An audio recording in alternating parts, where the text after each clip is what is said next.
Never in my 8 years of being a photographer and videographer did I ever think about shooting film until dehancer contacted me to give one of their products a shot, which I went for their mobile application, and I gotta be honest, it surprised me.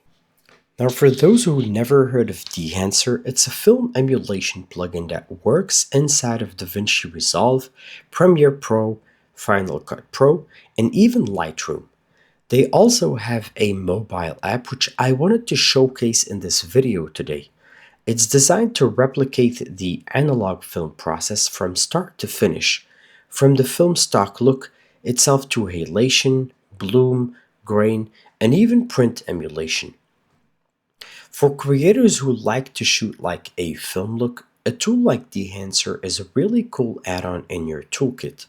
So if you're building a creator brand around visuals, or you do client work like weddings, travel, or branded documentaries, this can really help you get the look you want without going through the hassle of replicating a film look by yourself from start to finish.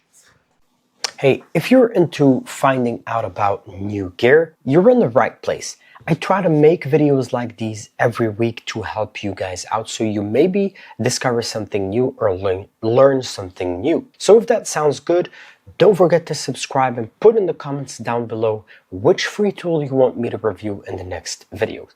And if you stuck around to this part of the video, you might want to stick around to the end to know if dehancer is the right tool for you or not. Now, opening up dehancer, you are welcomed with an open or photo or video screen. Now, we're going to try and use a picture that I took on a vacation back in the day. And I would like to fiddle and see how the different presets work. Now, we have here the Kodak Ultramax 400.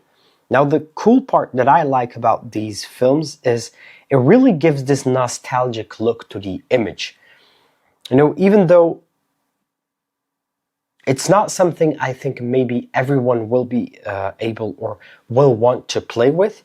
Now, we're going to try a different one. Now, there are definitely film presets that are not to my taste completely or are a little bit different than others.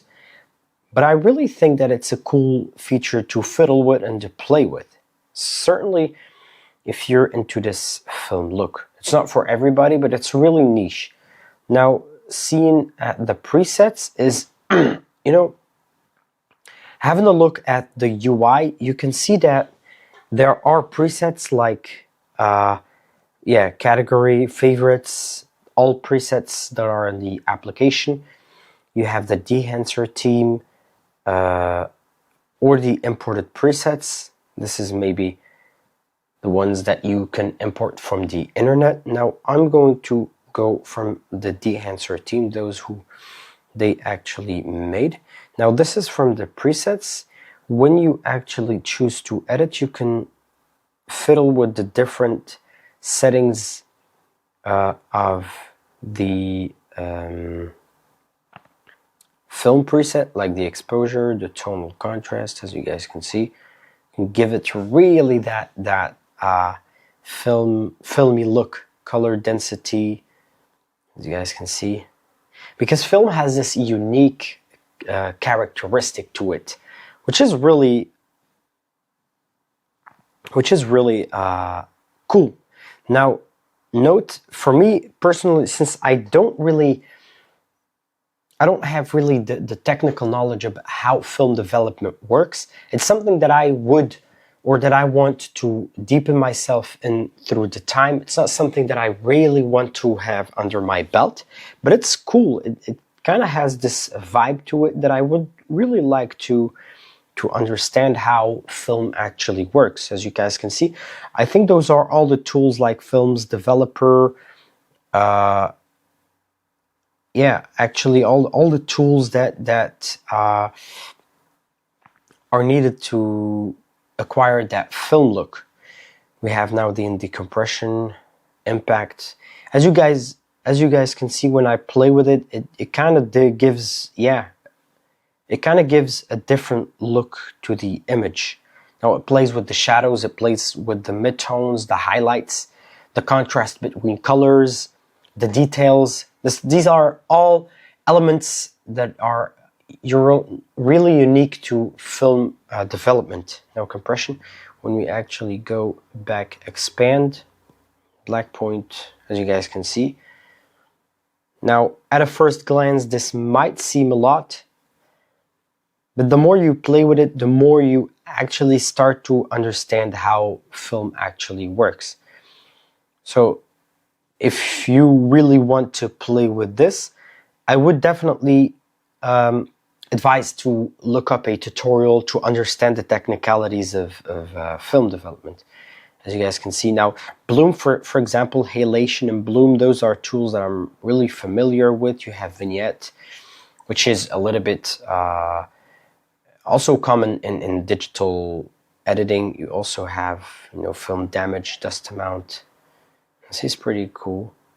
Has dust size balance, dust scale.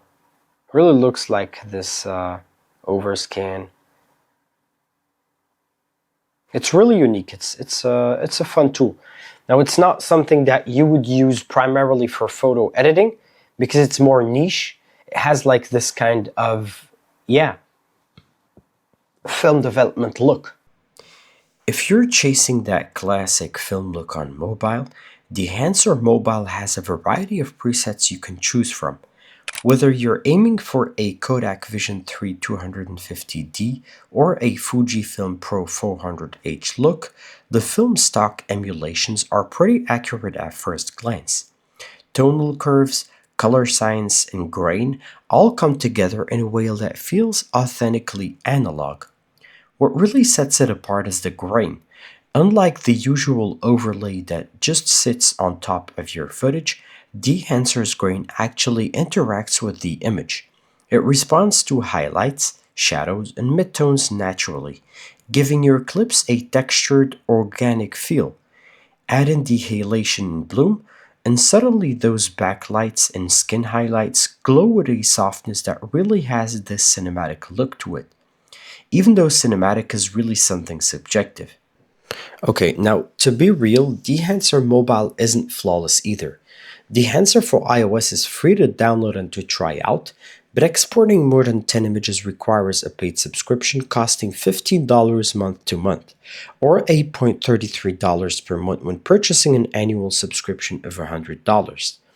The full feature unlock requires a paid upgrade $99.99 for a full year subscription, and while it's significantly more affordable than the desktop version, it's still a premium purchase for casual users. I found the UI clunky initially, and the lack of batch processing is a drawback.